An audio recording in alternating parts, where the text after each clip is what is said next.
My work at the university includes clinical work as well as clinical research, and that includes field work with wild animals. And in this case, one of the concerns I deal with is entanglement in animals that use the waterways around Florida. What we're really focusing on is the dolphin issue. And dolphins at this stage are undergoing an increase in the amount of entanglements. It's just simply a matter of the material that's going into the water, being left in the water, doesn't go away.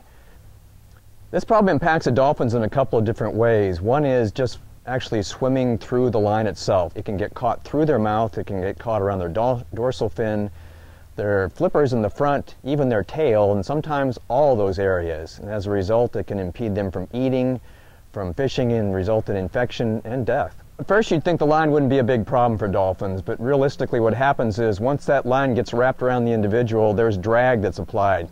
That drag with that sharp little line actually acts like a knife. So over time, that exposes tissue to infection, it exposes the bones to arthritis, and exposes them to the potential for very serious illnesses that can result in long-term illness as well as starvation.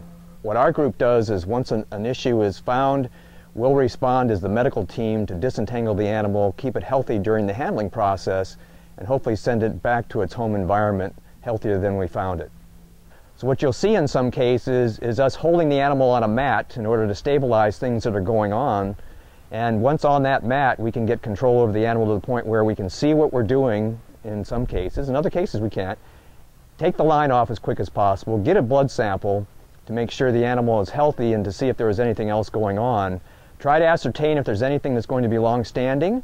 In many cases, giving him some antibiotics and then hopefully turning him loose without any ill effects from all the handling.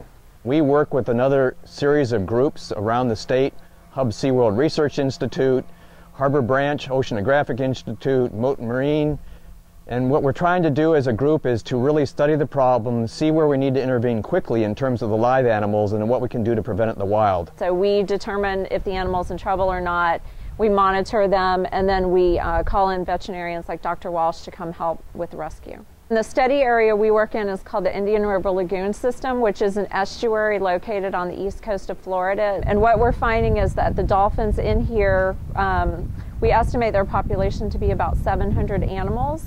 And in some years, the incidence of interactions between dolphins and fishing gear has been as high as 25%. The biggest challenge that we have is getting to the animal in time. So if you see an entangled or injured marine mammal, you should stop what you're doing and call the Florida Fish and Wildlife Conservation Commission as soon as possible.